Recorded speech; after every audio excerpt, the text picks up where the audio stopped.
হঠাৎ করে পৃথিবীর সব কলা রহস্যময়ভাবে উধাও হয়ে গেল। যেগুলো অল্প কিছু বেঁচে ছিল সেগুলোও ভেতর থেকে ফাঁকা ছিল। হাতি কলা গাছটি ঝাঁকাতে লাগলো, কিন্তু শুধু ডালপালায় নিচে পড়ল। বানর খুবই হতাশ হয়ে পড়ল। সে হাতিকে দূরের একটি জায়গায় নিয়ে গেল। শেষ পর্যন্ত তারা একটি কলা বাঘ খুঁজে পেল। বানর পুরো উদ্যম নিয়ে জঙ্গলে খুঁজল, কিন্তু একটিও কলা পেল না। ঠিক তখনই হাতি মাটিতে একটি কলার খোসা দেখতে পেল। সে সেটিকে একটি সূত্র হিসেবে ব্যবহার করার কথা ভাবল। হাতি খোসাটি শুকল এবং পুরো আত্মবিশ্বাস নিয়ে একটি দিকে হাঁটতে শুরু করল। খোসার চিহ্ন অনুসরণ করতে করতে তারা খুব দ্রুতই একটি সন্দেহভাজনের কাছে পৌঁছে গেল। বানর সঙ্গে সঙ্গে জিরাফের উপর উঠে তার তল্লাশি নিতে লাগলো, কিন্তু কিছুই পেল না। বানর খোসাটি দেখিয়ে জিরাফকে জিজ্ঞেস করল। জিরাফ অন্যদিকে মুখ ফিরিয়ে নিল। হাতি ধীরে জিজ্ঞেস করল, সে কি সব কলা খেয়ে ফেলেছে?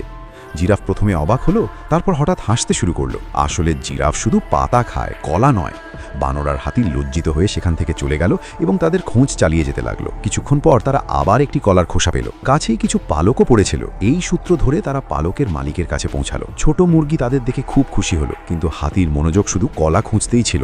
সে ছোট মুরগিটিকে নিয়ে খুঁজতে থাকলো। যেই বানর তাকে জিজ্ঞেস করতে যাচ্ছিল, তখনই মুরগির মা দৌড়ে চলে এলো। সে ভাবল বানর আর হাতি তার বাচ্চাকে খুঁজে পেতে সাহায্য করেছে, তাই সে তাদের জড়িয়ে ধরল। কিন্তু তবুও তাদের হতাশাই হাত লাগলো। সেই রাতে ক্ষুধার্ত বানরের একটি লুকিয়ে রাখা কলার কথা মনে পড়ল। সে সেটি বের করে মাটিতে রেখে দিল, যাতে আসল চোর বের হয়ে আসে। সে অনেকক্ষণ অপেক্ষা করল, কিন্তু কিছুই হলো না। সে শেষে ধীরে ধীরে ঘুমিয়ে পড়ল, কিন্তু হঠাৎই সে উঠে কলার দিকে হাঁটতে লাগলো। হাতি অবাক হয়ে তার পেছনে গেল। সে দেখল বানর কলা নিয়ে একটি উপত্যকার দিকে যাচ্ছে। যখনই বানর পড়ে যাওয়ার উপক্রম হলো, হাতি দ্রুত দৌড়ে এসে তাকে টেনে বাঁচালো, কিন্তু নিজেই নিচে পড়ে গেল। বড় শব্দে বানরের ঘুম ভেঙে গেল। চোখ খুলে সে দেখল সেই উপত্যকাটি পুরোপুরি কলায় ভরা।